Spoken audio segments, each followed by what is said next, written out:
Praise the Lord everyone. प्रभु की presence में मैं आप सभी का स्वागत करती हूँ। मैं उम्मीद करती हूँ कि आप सब ब्लेस होंगे।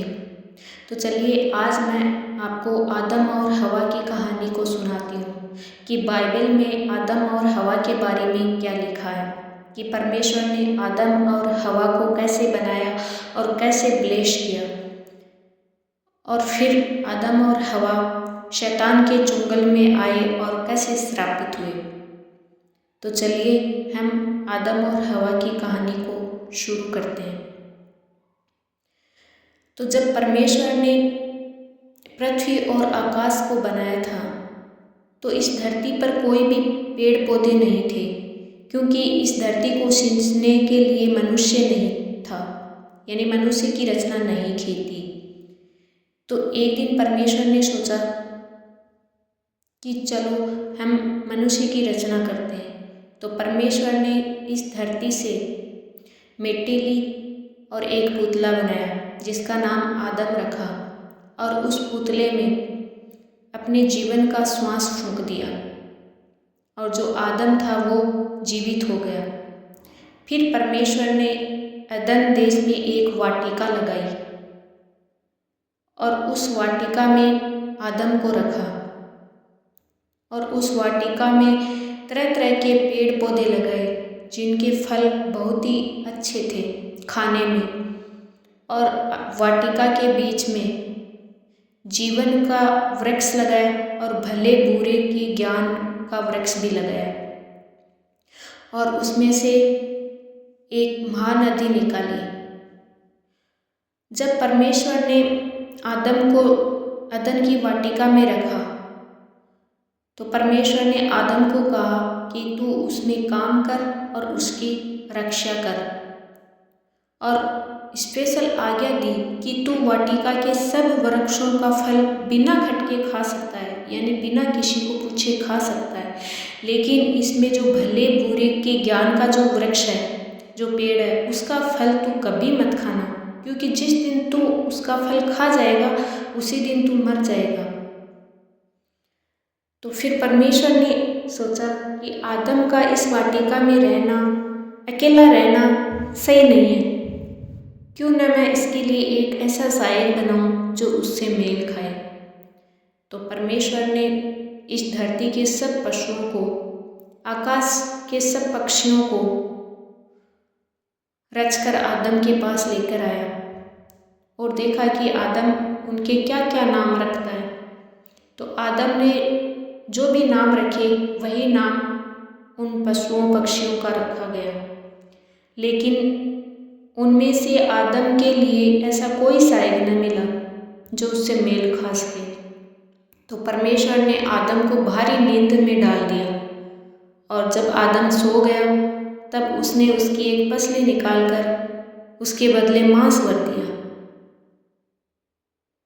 तो परमेश्वर ने उस पसली को आदम में से निकाली थी और उसे स्त्री बना दिया और उसको आदम के पास ले गया, और आदम ने कहा, आदम से पूछा कि इसका नाम क्या होगा।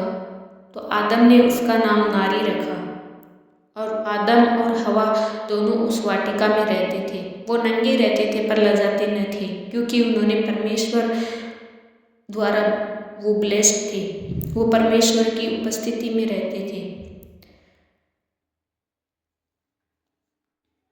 और परमेश्वर ने जितने पशु बनाए थे उनमें से एक सांप भी था।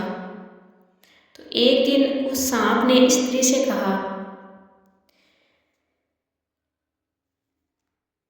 कि सच में इस वाटिका में कोई ऐसा वृक्ष का फल है जिसको परमेश्वर ने खाने से मना किया है।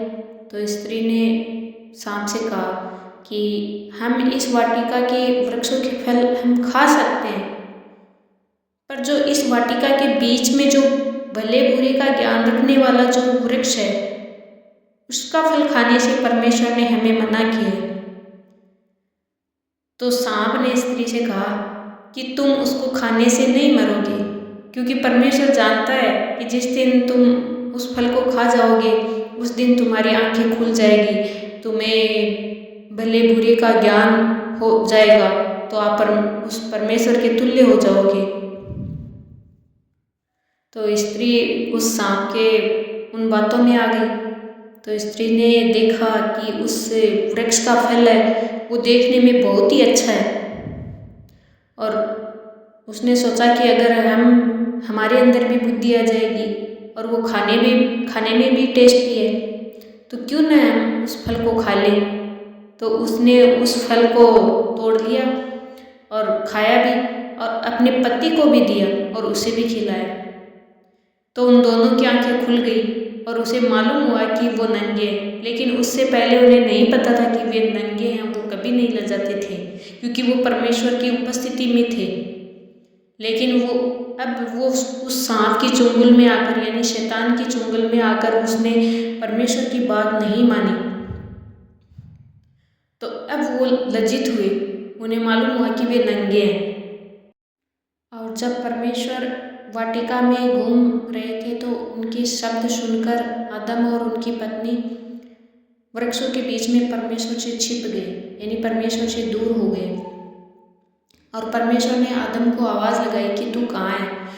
तो आदम ने कहा कि हम तेरे सामने नहीं आ सकते, हम छिप गए क्योंकि हम नंगे हैं। तो परमेश्वर ने आदम से पूछा कि तू नंगा है, ये तुझे किसने बताया? क्या तूने उस वृक्ष के फल को खा लिया है जो मैंने मना किया था खाने से? तो आदम ने कहा कि जिस स्त्री को तूने मेरे संग रहने के लिए बनाया था उसने मुझे वो फल दिया और मैंने खा लिया। तो फिर परमेश्वर ने स्त्री से पूछा कि तूने यह क्यों किया? तो स्त्री ने कहा कि मैं सांप के बहकावे में आ गई और मैंने खा लिया। तो परमेश्वर ने सांप को शापित किया। इस धरती पे जितने भी पशु थे उनमें सबसे अधिक शापित किया, और स्त्री और उस आदम को भी शापित किया।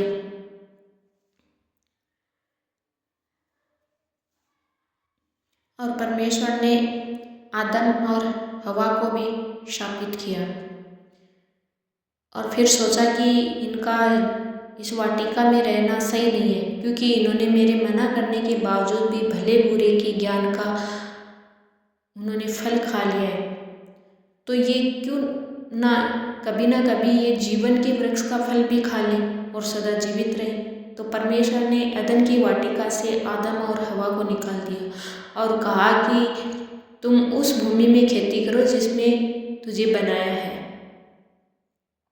इस तरह से परमेश्वर ने आदम और हवा को बनाया, और वो शैतान के चुंगल में आए और परमेश्वर से दूर हुए, तो उन्हें शापित भी किया गया।